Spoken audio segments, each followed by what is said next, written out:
La dernière fois, on a eu la chance d'avoir Martin Abadi, un prédécesseur dans cette chaire, qui nous a fait le plaisir de venir. Aujourd'hui, on a Gérard Berry, aussi un prédécesseur à cette chaire, qui nous a fait le plaisir d'être là. Donc aujourd'hui, je vais vous parler de Distributed Data Management. Tiens, c'est une erreur, les slides sont en anglais, pardon, il faut que je m'y remette. De la gestion de données distribuées. Bien, alors, le calcul distribué. Le calcul distribué, on est en plein dedans. Pourquoi? Parce qu'il y a des machines partout, et ces machines, elles travaillent, elles ont de l'information un peu partout. Et donc, c'est intéressant de se poser la question, ce que c'est qu'un système distribué. Donc, c'est un système qui gère une application qui coordonne des actions entre beaucoup d'ordinateurs différents pour un travail particulier. Ça, vous en voyez partout. Si vous faites des jeux vidéo sur Internet, vous avez les serveurs quelque part, vous avez votre ordinateur chez vous, vous avez tous les ordinateurs des copains avec qui vous jouez. Donc, c'est un système distribué. Quand on regarde les systèmes distribués, on est en plein dans le sujet de notre cours. Pourquoi? Parce que, en fait, ces systèmes distribués, ce qu'ils font, c'est qu'ils gèrent des données. La plupart du temps, ils s'échangent des données. Alors, les données, c'est quoi? J'ai mis, par exemple, l'état du système. C'est des données distribuées. Ça dépend de l'état de toutes les machines qui participent, etc. Les communications, c'est des échanges de données, etc., etc., etc. Donc, quand on regarde le calcul distribué, on s'aperçoit très vite que c'est principalement, ou en tout cas beaucoup autour de poser des requêtes, mettre à jour, communiquer des données. D'accord? Si vous parlez avec des gens qui font des jeux vidéo sur Internet, un des gros problèmes de données, des gros problèmes qu'ils rencontrent, c'est la gestion d'informations. C'est-à-dire que vous êtes un jeu dans lequel vous vous baladez avec des centaines de milliers de personnes sur un champ de bataille, eh bien, il faut qu'à chaque moment, les gens, une personne sur ce champ de bataille, vous, ait toutes les informations au sujet de son environnement dans le champ de bataille, qui est là, comment il se déplace, etc. Et quand vous regardez tout ça, c'est un volume d'informations considérable. On ne peut pas envoyer à tout le monde toutes les informations. Donc, il y a du filtrage. Quelles sont les informations qui vous concernent à vous, dans votre champ de vision, etc. Donc voilà, c'est la gestion de données distribuées, c'est de ça qu'on parle. Alors une petite précaution, la gestion de données distribuées, c'est un domaine qui pourrait faire l'objet en soi de tout un cours. Donc on va évidemment, je ne vais pas, même si on a déjà touché certains aspects à droite à gauche, je ne vais pas traiter ça en une heure, donc j'ai essayé de choisir quelques aspects qui illustrent bien le genre de problème qu'on trouve, d'accord, quand on commence à gérer des informations de manière distribuée. C'est de ça qu'on va parler.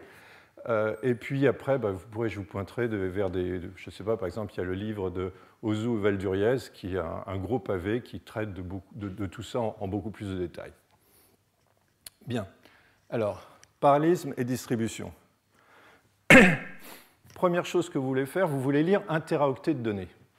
Vous avez un disque fait du 100 mégabits par seconde, il vous faut plus de 2 heures pour aller lire ce disque, toute cette information. Donc là, vous n'avez même pas fait de calcul, juste pour aller le lire et trouver quelque chose là-dedans, plus de 2 heures.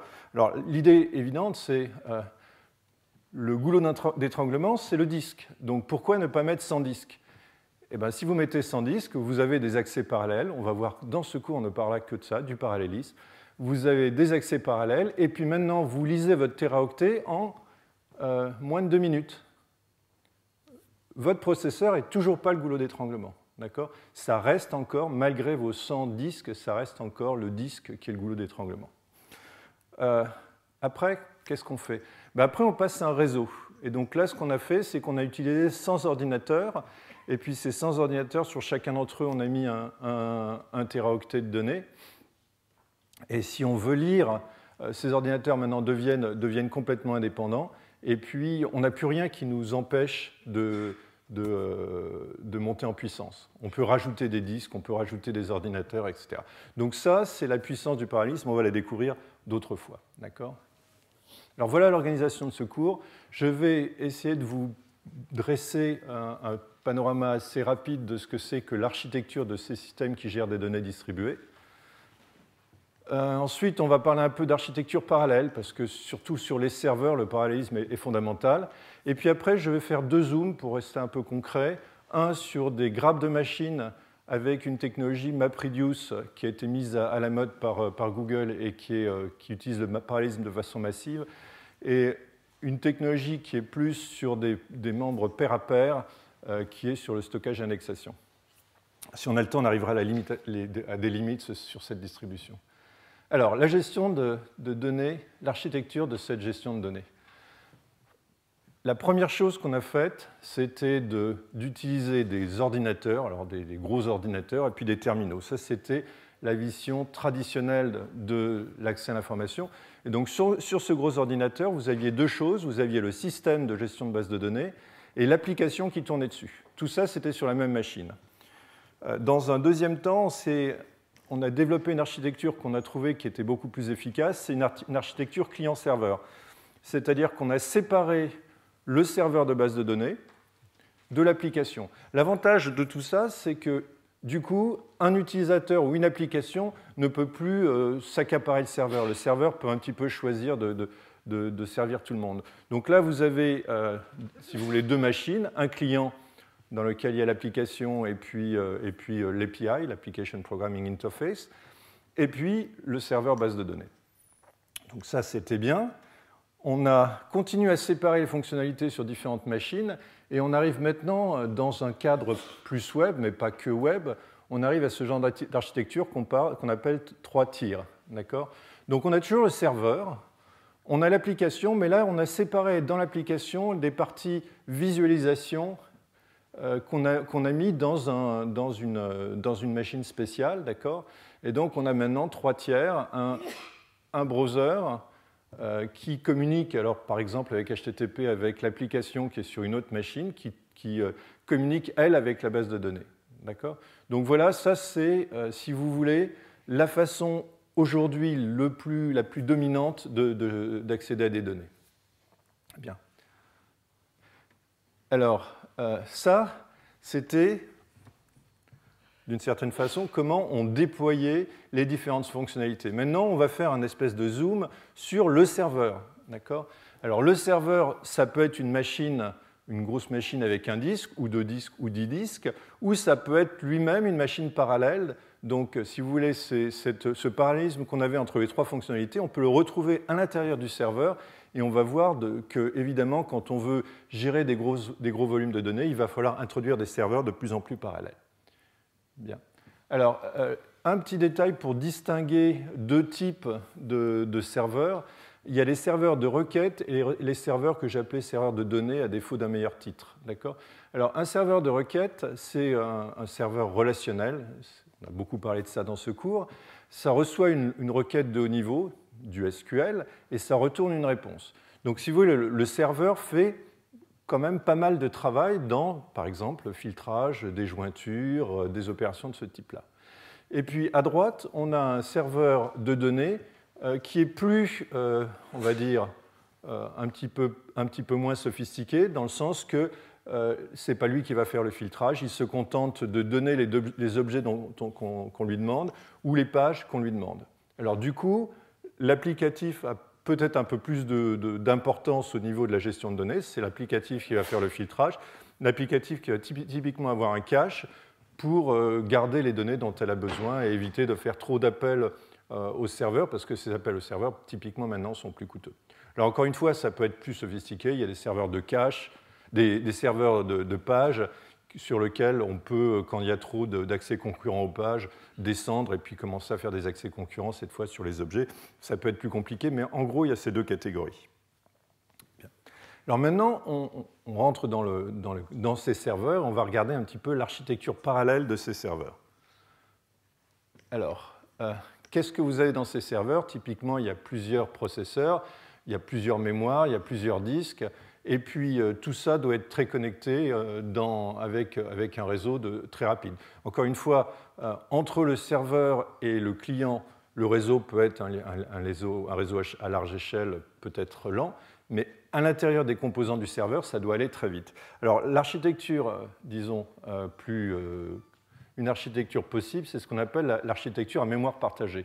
Donc, vous avez une mémoire. Vous avez des disques qui sont connectés avec cette mémoire, donc on peut faire passer des données de disques, typiquement des blocs de données, des disques vers la mémoire, et puis tous les processeurs partagent cette mémoire. Donc ça, c'est typiquement ce qu'on trouve beaucoup dans des applications de type calcul scientifique un peu sophistiqué. Après, on peut partager les disques, et donc ça s'appelle disque partagé, je ne passe pas trop de temps là-dessus. On peut ne rien partager du tout. Donc ça, c'est une application, c'est une architecture dans laquelle chaque processeur a sa mémoire propre et chaque processeur a sa mémoire propre et son disque propre. D'accord ? Donc là, les processeurs sont complètement indépendants, complètement autonomes. Ça marche bien quand on a des calculs qui sont très, très parallélisables. Parce que si vous voulez, là, les communications entre les processeurs sont plus lentes parce qu'elles ne passent pas par la mémoire, elles passent essentiellement par le réseau. Encore que maintenant, on fasse des réseaux de plus en plus rapides. Et puis, on peut faire des choses hybrides, là, par exemple, qui a un peu de mémoire partagée et un peu de disque partagé. Bien. Alors, ce qu'il faut bien voir là-dedans, c'est comment se font les passages à l'échelle. Alors là, c'est des gros ordres de grandeur et ça dépend évidemment beaucoup des applications, quel est le degré de parallélisme de vos applications, etc. Mais typiquement, quand vous faites de la mémoire partagée, si vous avez trop de processeurs, vous allez commencer à avoir des goulots d'étranglement au niveau du bus qui permet d'échanger les données. Donc, ça ne passe pas très bien à l'échelle, c'est très très efficace sur un petit nombre de processeurs. Quand on partage le disque, ça monte plus en puissance, mais ça s'arrête à quelques centaines de processeurs. Encore une fois, ce genre de mesure, ça dépend beaucoup de l'applicatif, c'est plus pour vous donner un peu une intuition.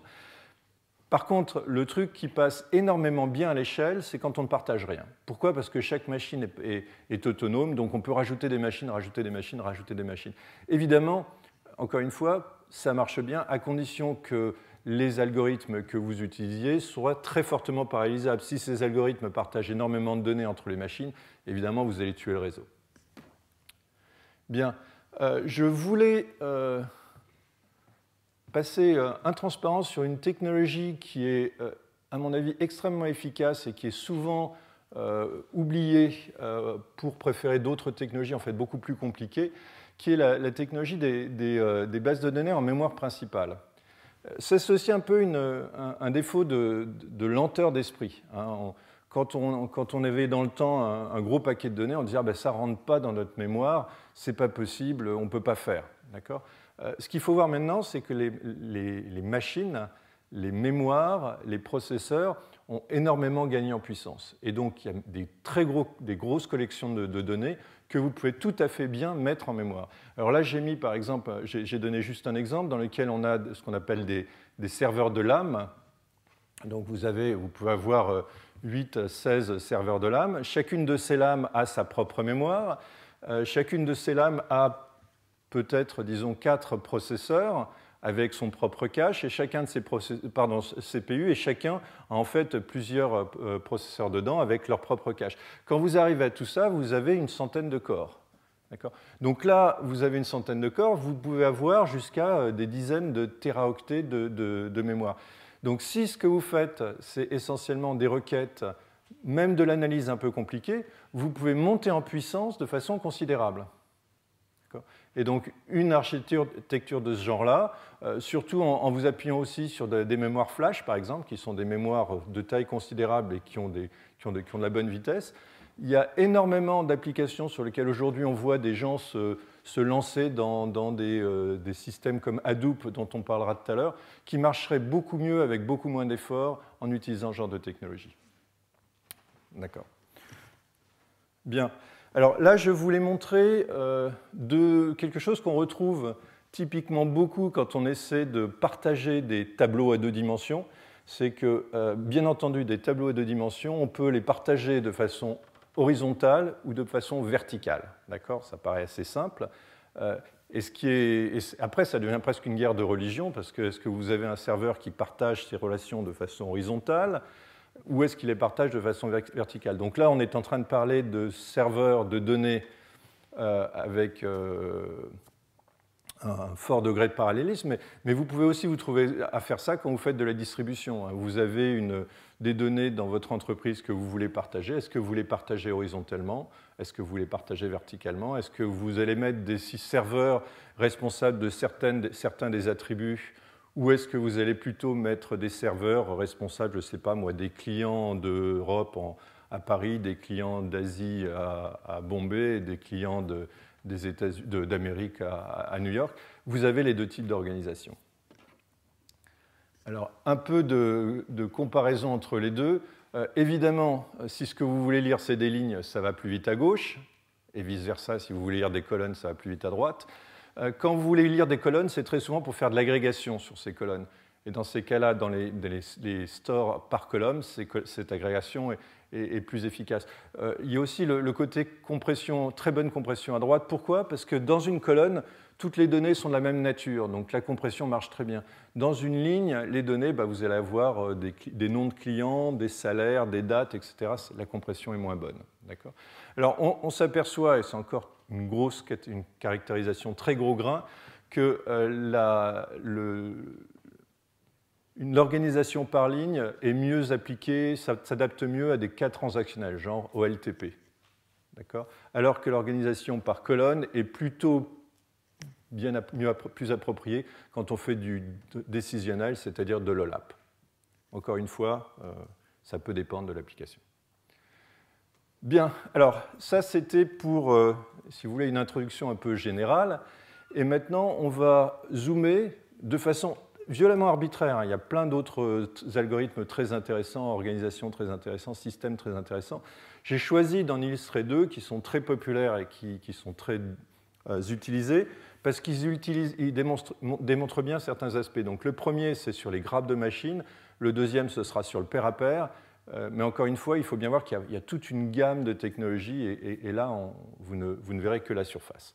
Alors, MapReduce, c'est basé sur deux idées simples qui est d'utiliser du parallélisme. Dans ce cours, ça ne va pas vous surprendre.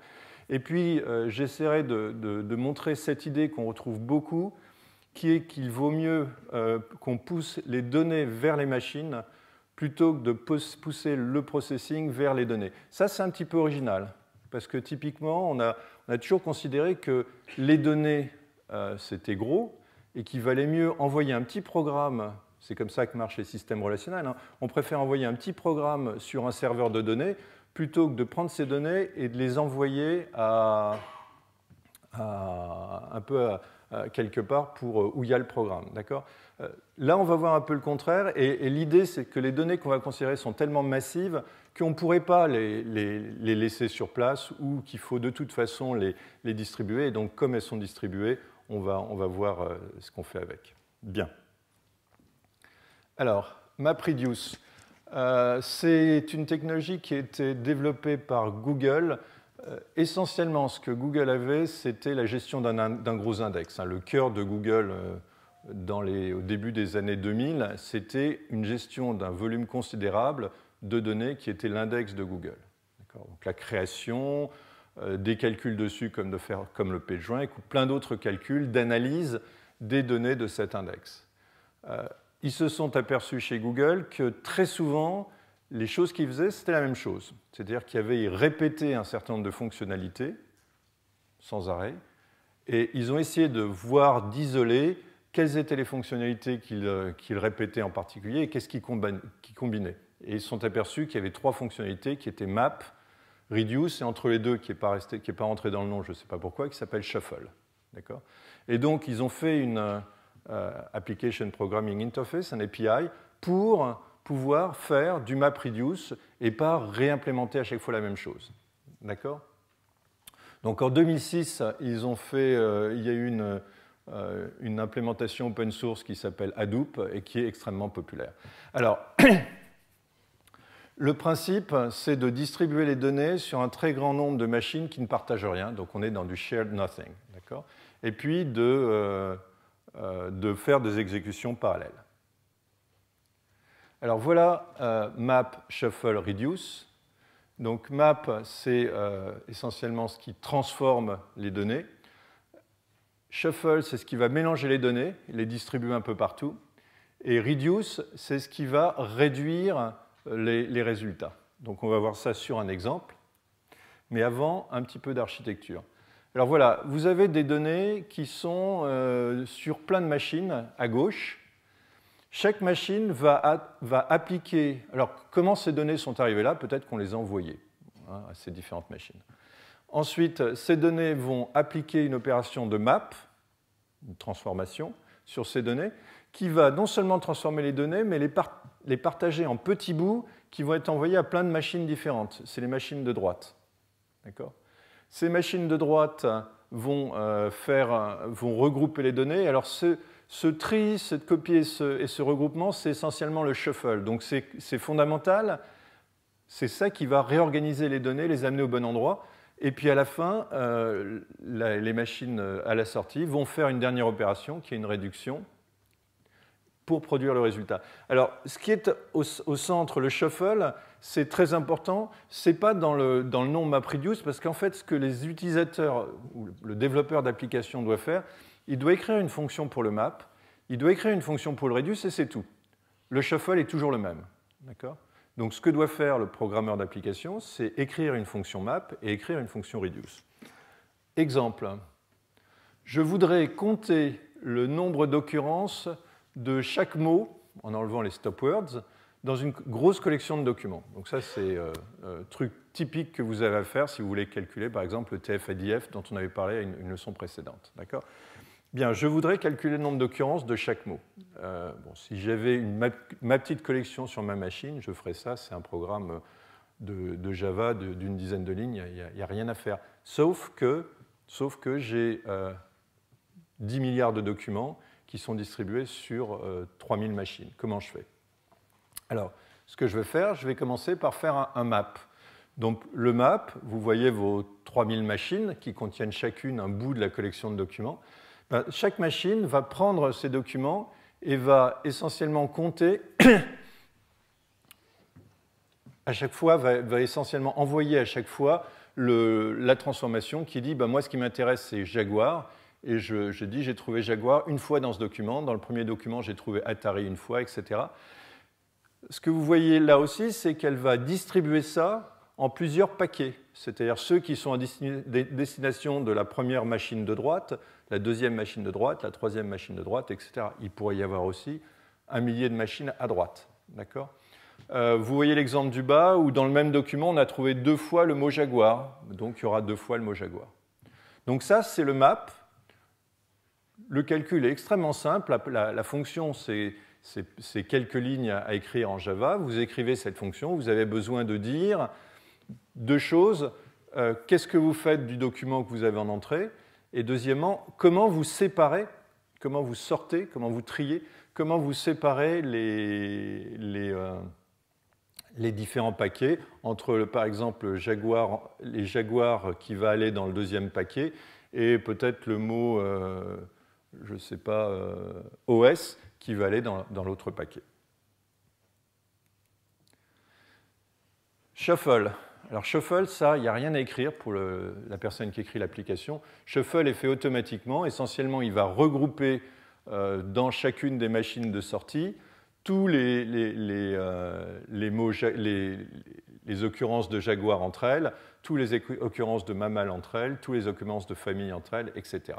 D'accord ? Donc ça, c'est Shuffle qui le fait. Rien à écrire. Pour l'instant, le programmeur d'application, il a écrit 10 lignes de Java pour expliquer qu'est-ce qu'on fait de chaque document. Alors, le programmeur d'application, il doit aussi écrire 10 lignes de Java pour dire comment on transforme l'entrée Jaguar en une sortie. Et là, en l'occurrence, on doit compter le nombre d'occurrences. Donc, il suffit de faire la somme des entiers qui sont associés à Jaguar. Donc là, on va dire encore quelques lignes de Java. Donc, le programmeur d'application, qu'est-ce qu'il a à faire? Il a à dire, je veux faire du MapReduce avec telle collection. Voilà les quelques lignes de Java pour écrire la fonction map. Voilà les quelques lignes de Java pour écrire la fonction reduce. J'appuie sur le bouton et après ça mouline. Ça mouline. Chaque machine d'input fait son map, envoie ça un peu partout dans toutes les machines d'output. Alors ils envoient ça par paquet. Et puis les machines d'output reçoivent les paquets, font la combinaison et sortent le résultat. Bien. Alors ça, c'est intéressant quand on s'aperçoit qu'il y a énormément d'applications qui font ce genre de travail. Encore une fois, je répète un peu la précaution que j'ai dit tout à l'heure. J'ai vu des applications dans l'industrie de ce genre de choses qui m'ont paru un peu suspectes. C'est-à-dire que les gens s'amusaient bien à faire du Hadoop, dont on va parler tout de suite, alors qu'avec une machine avec un bon disque en flash et puis une machine un peu gonflée en mémoire, ils auraient fait bien mieux, beaucoup plus vite. Mais bon, c'est plus rigolo d'utiliser Hadoop, donc pourquoi ils se priveraient? Alors voilà, Hadoop, c'est un logiciel open source dans la suite Apache, dont la contribution initiale vient de Yahoo.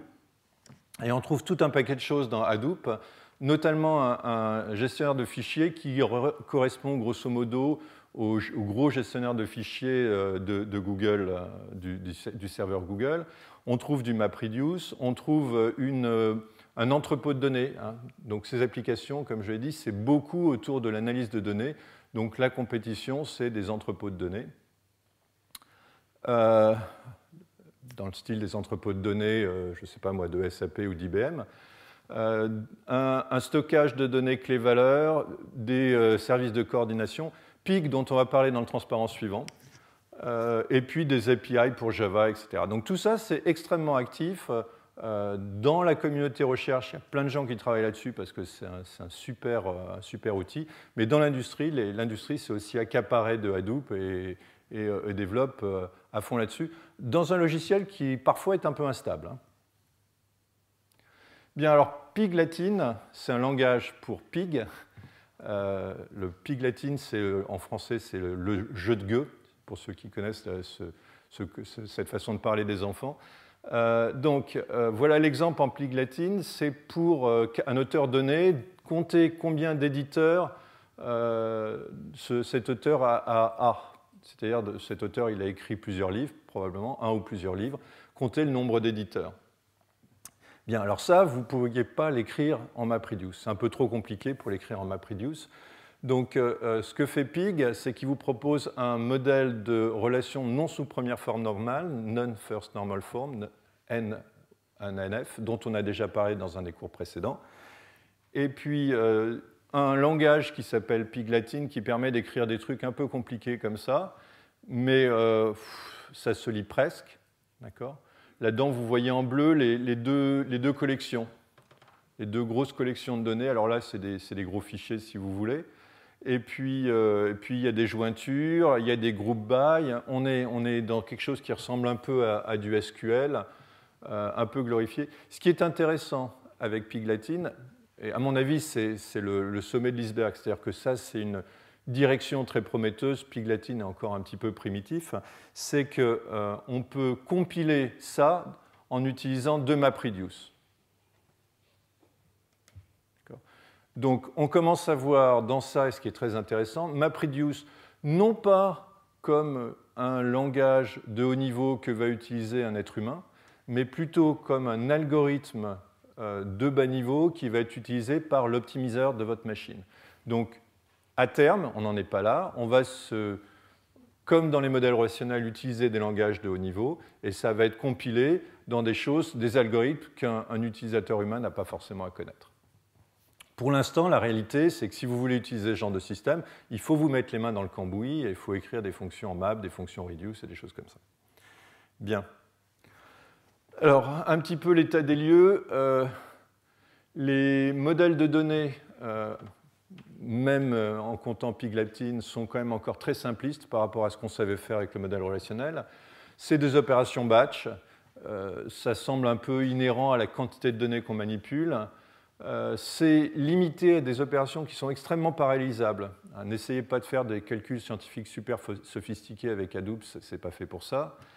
Alors, quelque chose qui marche très bien, c'est la reprise sur panne. Et ça, c'est quelque chose d'important, parce que quand vous avez des gros volumes de données comme ça, et que vous voulez utiliser le parallélisme, très souvent, il va falloir gérer les pannes des machines. Quand vous avez 1000 machines qui fonctionnent pendant une journée, calculer la probabilité pour qu'une de ces machines tombe en panne, c'est quand même élevé. Donc ces systèmes-là sont prêts à gérer des pannes de tous les côtés. Alors ça passe évidemment à des très très grosses quantités d'informations, essentiellement parce que c'est du shared nothing, c'est très parallélisé. Et puis, encore une fois, si c'est des quantités plus petites de données, il y a des technologies qui sont bien meilleures. Et puis, selon des sources, les utilisations principales aujourd'hui, c'est pour la gestion dans le marketing et la gestion de clients, et tout ce qui est découverte d'informations dans le business, par exemple, découvrir des tendances de vos clients. Vous avez, je ne sais pas, une énorme base de clients et de transactions qu'ils font. Essayer de découvrir que, je ne sais pas, des paires de produits qui sont souvent vendus ensemble, ou est-ce que c'est en train de monter ou de descendre les ventes, je ne sais pas moi, de vélos, des choses comme ça. C'est aussi utilisé dans les télécoms pour regarder les call centers, ce genre de choses. Bien. Fin du premier zoom qui était sur MapReduce. Et donc là, on va faire un zoom dans un autre domaine qui est dans le pair-à-pair. Donc là, on quitte le réseau local à très haut débit qui fonctionne à la vitesse du feu, et on passe sur des réseaux genre Internet dans lesquels le temps de réponse peut être de, je sais pas, dixièmes de seconde ou voire de seconde. Alors, la chose principale, on va parler un peu de stockage, mais on va surtout parler d'indexation. Et l'idée de ce genre de technologie, ça va être d'utiliser des ressources existantes.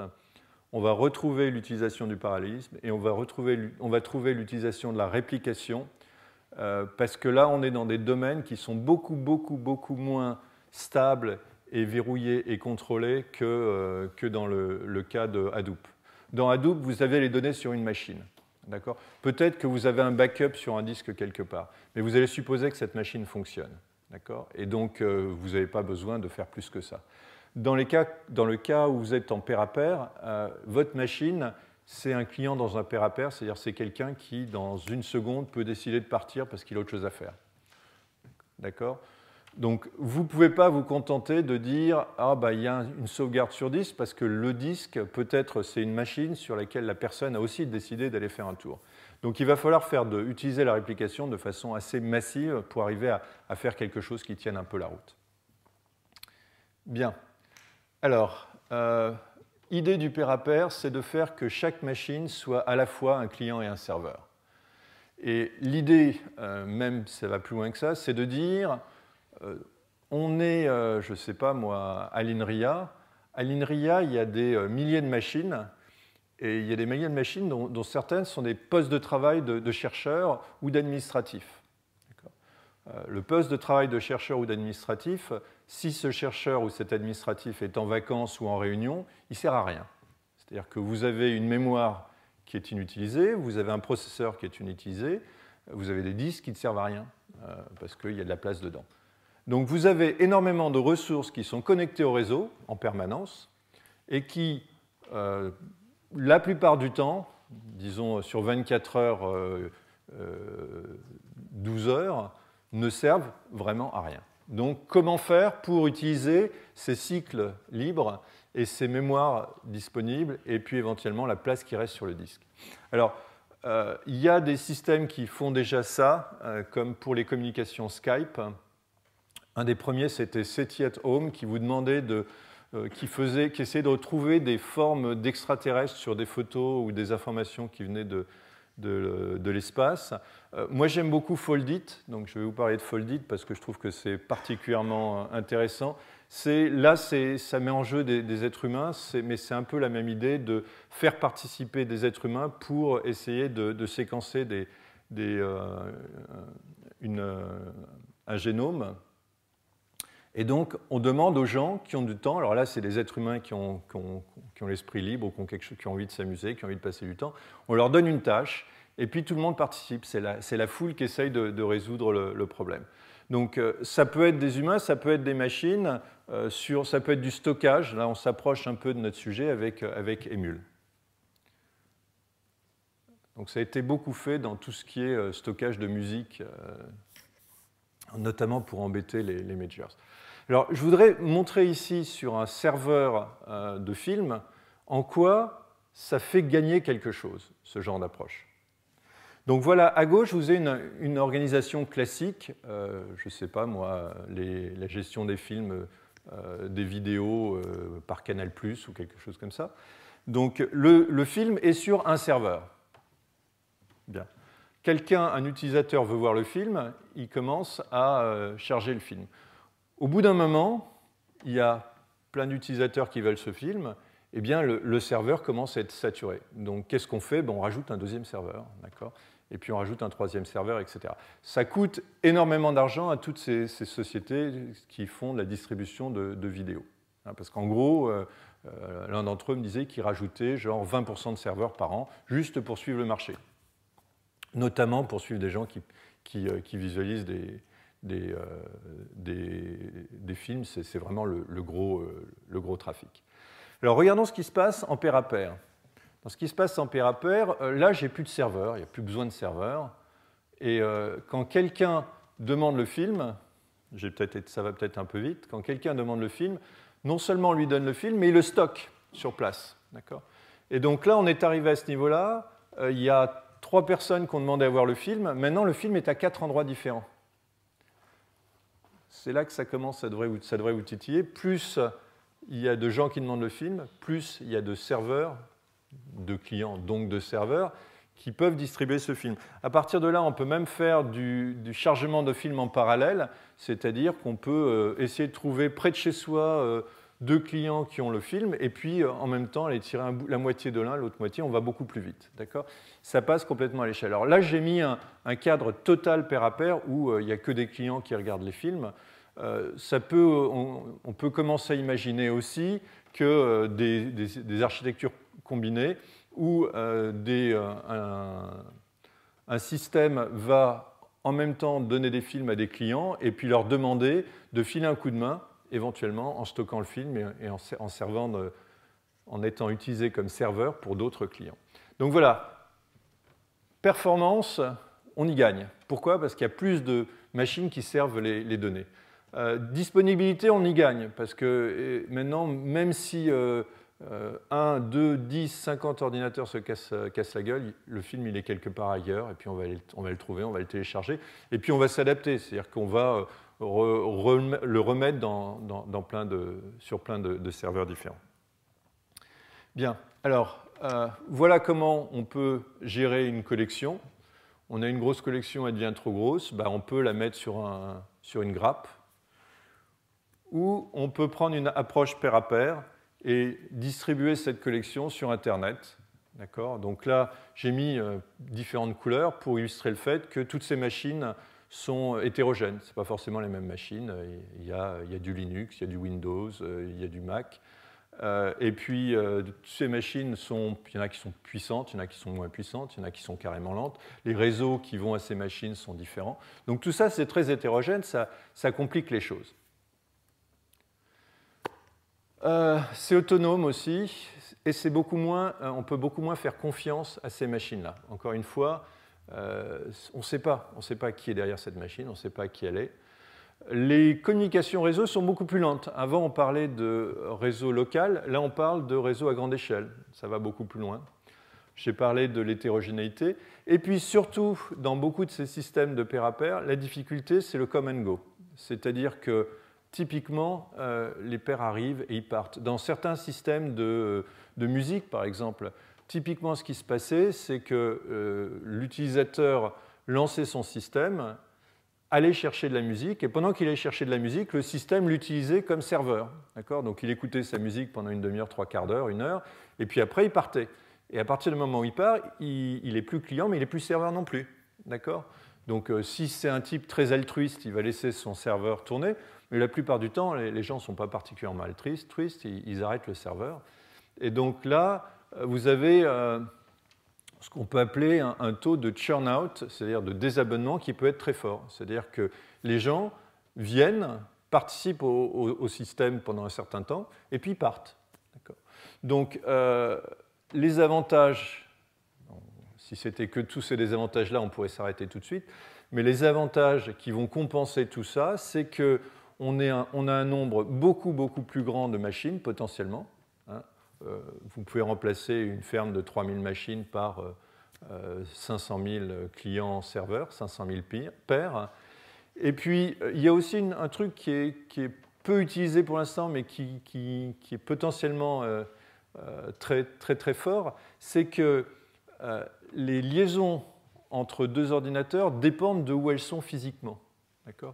Si vous êtes sur la même branche, ça peut être très rapide. Par contre, si vous êtes obligé de passer par le backbone entre les États-Unis et la France, même si ce backbone est très gros, ça va être beaucoup plus lent. Donc, si vous avez un système massif avec beaucoup de participants, avec un peu de chance, les données qui vous intéressent, vous allez les retrouver près de chez vous.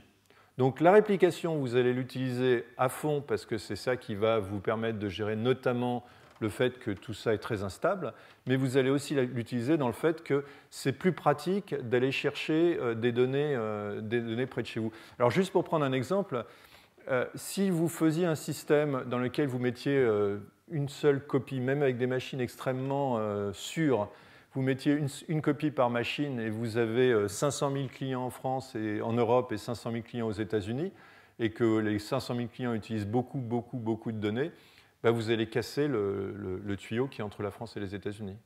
Parce que, essentiellement, la moitié de vos demandes vont s'attaquer au marché américain et du coup, vous allez saturer très vite le tuyau. Donc ça, c'est l'idée de voir des données de proximité. On a vu quelque chose un peu dans le même genre.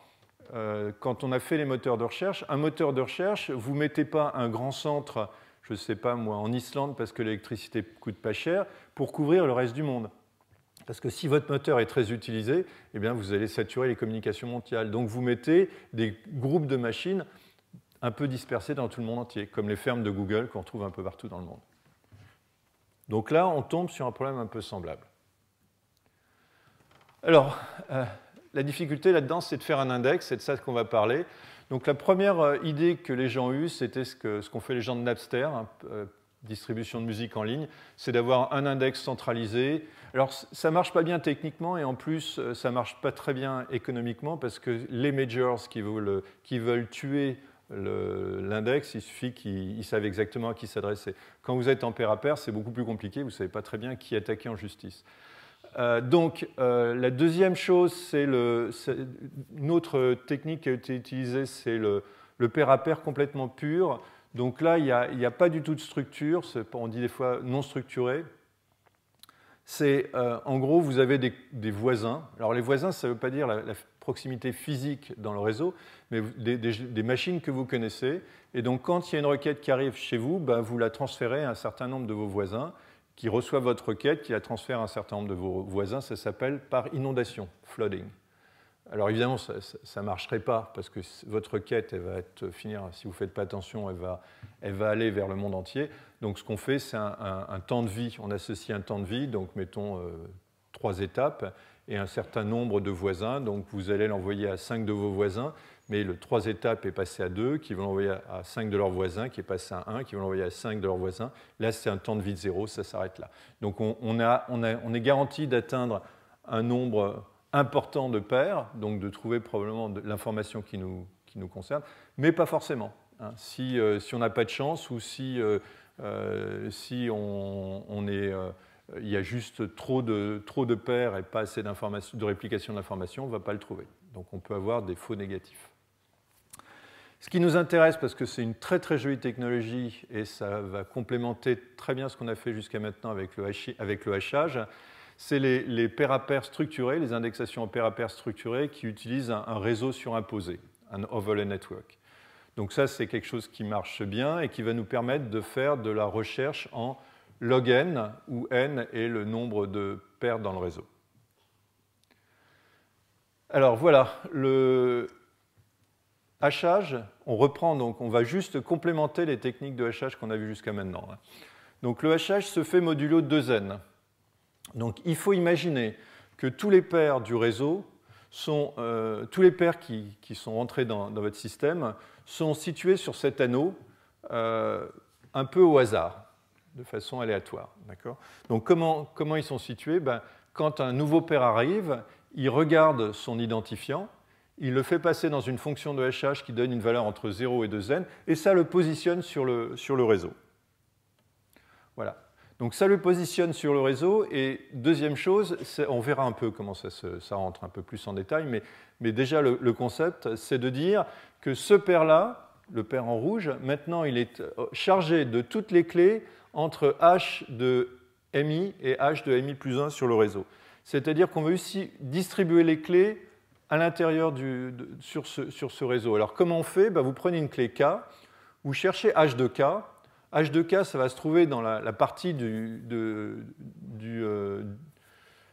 réseau entre deux machines. Eh bien, on va le donner à la machine qui est tout de suite en dessous. Donc on sait exactement quelle est la machine qui est responsable. C'est très pratique, hein. On sait quand on veut rajouter une valeur pour cette clé, on sait quelle est la machine qui est responsable. Et quand on veut chercher les valeurs de cette clé, on sait aussi quelle est la machine qui est responsable. On verra comment on la trouve. Tout de suite, on va voir comment on la trouve. On va faire une recherche, la fameuse recherche en log n. Alors pour y arriver, il faut que chaque nœud connaisse un certain nombre de choses sur le réseau.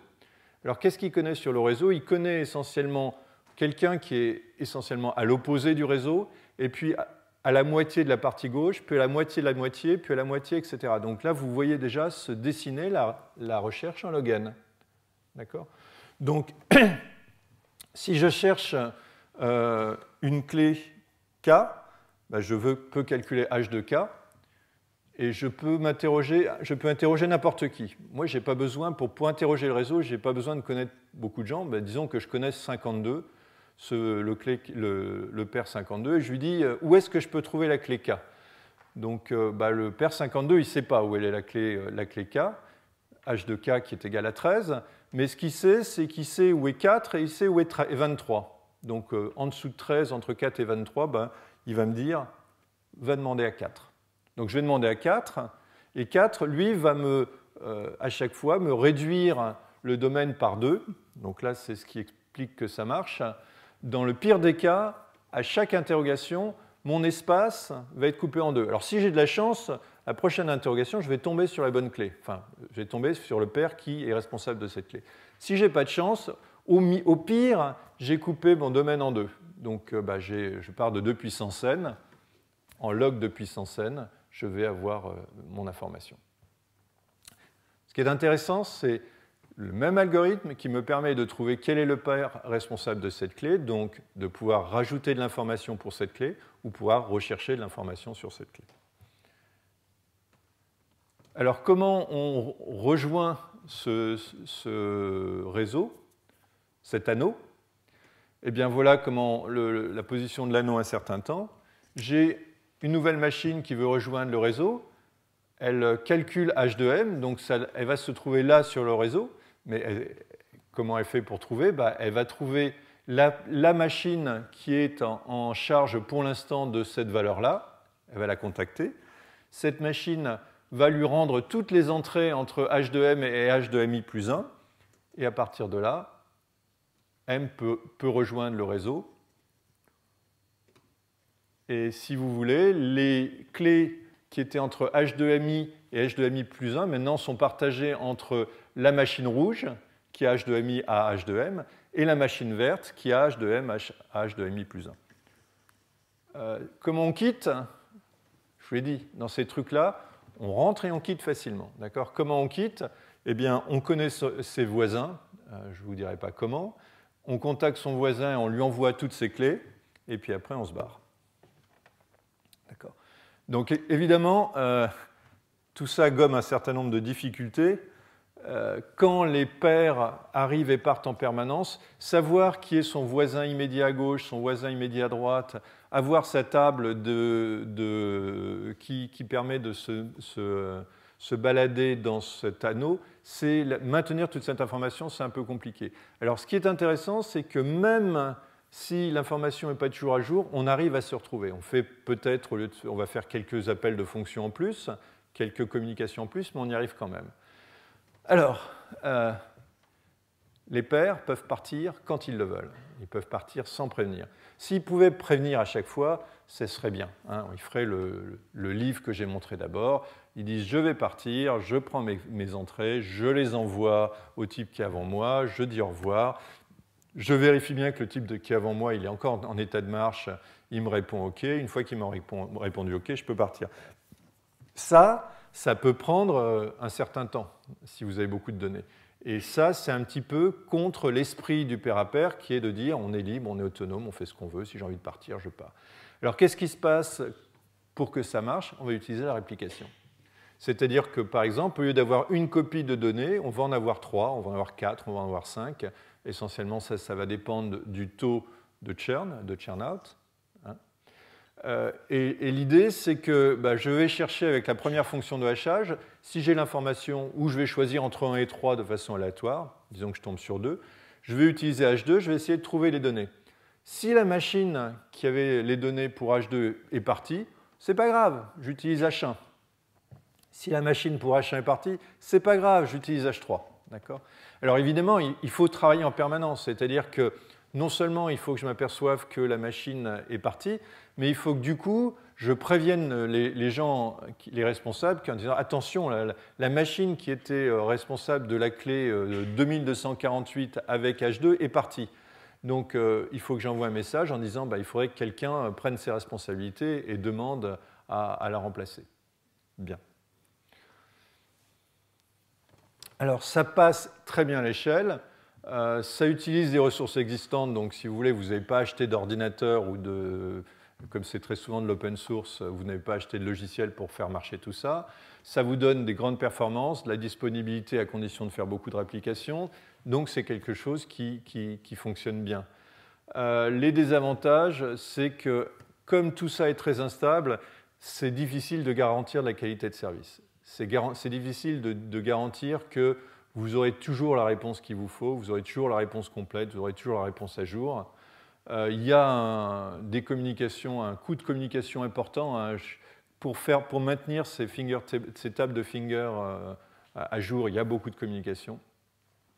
Si on fait des mises à jour, ça devient vraiment très compliqué et ce n'est pas forcément les choses qu'il faut faire. Alors, vu le temps, je vais juste flasher le théorème de Cap parce qu'il ne reste plus beaucoup de temps.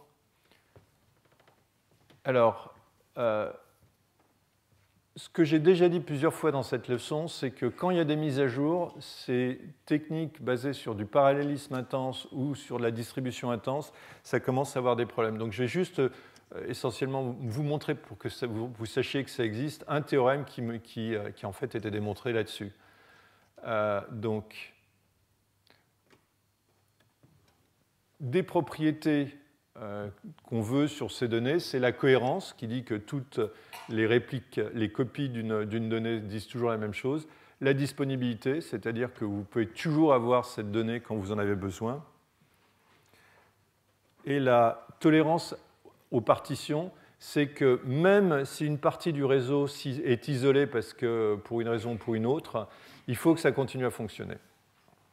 Et ce que dit le théorème de Cap, c'est que si vous voulez quelque chose qui monte énormément en puissance et qui soit à la fois cohérent, disponible et qui tolère les partitions, c'est juste pas possible. Il y a un théorème d'impossibilité, on ne peut pas avoir les trois. Et en pratique, très souvent, dans ce genre d'application, ce qu'on va abandonner, c'est la cohérence. On va accepter des cohérences un peu plus faibles parce que c'est très souvent de la recherche d'informations et si vous en ratez un peu, ce n'est pas dramatique pour ces applications-là. Donc j'arrive à la conclusion. Quelles sont les tendances actuelles? Alors, vous avez tous entendu parler d'informatique dans les nuages. Donc la tendance actuelle, c'est de déporter vers le nuage, typiquement vers des fermes de serveurs quelque part, vous ne savez pas où, une partie importante de vos calculs, évidemment aussi une partie importante de vos données. Maintenant, si vous voulez gérer une grosse base de données, une façon très simple de le faire, c'est d'aller voir quelqu'un comme Salesforce, une entreprise ou une autre, et de mettre vos données chez eux. Ça vous permet de ne pas avoir à gérer le problème d'avoir un ingénieur système qui fasse fonctionner tout ça, de faire les mises à jour de logiciels et tout ce genre de choses. Donc ça, c'est très tendance. Très tendance aussi d'utiliser le parallélisme massif, notamment autour d'Hadoop dont j'ai parlé. Très tendance aussi d'utiliser des bases de données en mémoire avec des très grosses mémoires, notamment ou avec des mémoires flash.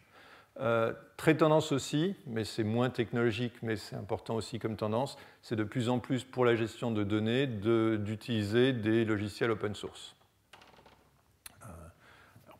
Pourquoi aussi? Parce que très typiquement, des logiciels comme Hadoop, c'est compliqué, c'est quelque chose qui est en open source. Quand vous regardez les logiciels qui sont utilisés sur Internet, très souvent, c'est des logiciels open source aussi. Alors, un mot extrêmement à la mode, c'est big data, grosses données en français, c'est très drôle, on fait tous des grosses données.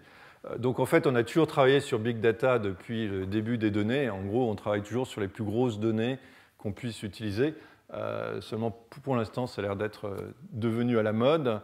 La raison fondamentale, c'est quand même beaucoup le web.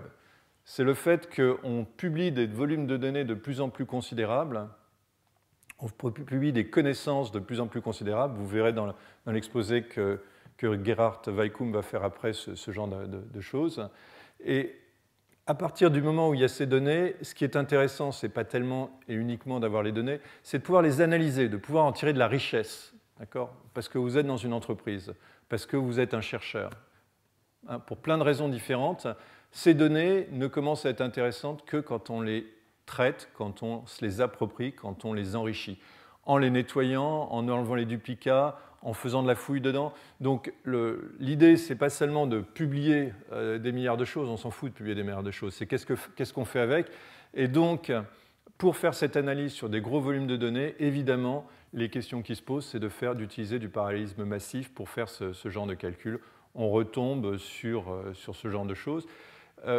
Dans l'état actuel des choses, typiquement, on essaie d'avoir des données de structure peu riches, beaucoup moins riches qu'avant, parce qu'on arrive plus facilement à faire des calculs massifs dessus. Alors ça, c'est une tendance. Une autre tendance qui est de faire du transactionnel lourd sur des volumes de transactions considérables. Encore une fois, beaucoup aussi à cause du web, parce que quand vous mettez une entreprise sur le web et qu'elle a du succès, le volume de transactions, c'est quand même autre chose que la quincaillerie du coin. Là aussi, on utilise du parallélisme, mais là, il y a des mises à jour. Et ce que j'ai expliqué dans ce cours, c'est que quand on fait des mises à jour sur le parallélisme, ça coûte plus cher. Quelque chose qui, en tant que, disons, quelqu'un qui a vu le modèle relationnel arriver et tous les développements autour du relationnel et le fait qu'on ait pu faire tellement de choses avec, quelque chose qui est un peu inquiétant, c'est que dans le premier cours, j'avais passé pas mal de temps à parler des trois principes du modèle relationnel qui étaient l'abstraction, l'universalité et l'indépendance. Et j'avais montré que c'était de ça dont on avait besoin. Or, quand on passe sur ces systèmes de gestion de données massives, très souvent, on fait exploser ces trois principes. Alors, il y a une première idée, ce serait de dire c'est parce qu'on n'a pas le choix. Et puis, il y a une deuxième idée qui est de dire non, ce n'est pas parce qu'on n'a pas le choix, c'est parce qu'on ne sait pas faire mieux. D'accord ? Tout à l'heure, je vous ai montré qu'on pouvait utiliser MapReduce comme un algorithme dans un optimiseur de système. Pourquoi pas ? Donc, peut-être que c'est de ça qu'on parle. Peut-être qu'on parle maintenant de développer la prochaine génération de systèmes qui sera plus distribuée avec du parallélisme massif et que ça va prendre du temps. Bien. Les références que j'ai utilisées dans cette leçon, c'est le livre sur Web Data Management dont j'ai déjà parlé ici. Je me suis beaucoup inspiré d'un exposé que j'avais fait avec Fernando Vélez de SAP, des réunions qui s'appellent Data Tuesday, qui peuvent intéresser certains d'entre vous. C'est une fois par mois, notamment à l'instigation de Data Publica, mais d'autres aussi. Il y a des réunions d'un club, si vous voulez, avec beaucoup d'industriels. Et donc, on avait fait un exposé avec Fernando Vélez là-dessus. Et puis, il y a, pour ceux qui veulent entrer plus dans les détails, il y a le livre de Josu Valduriez. Voilà. Je vous remercie.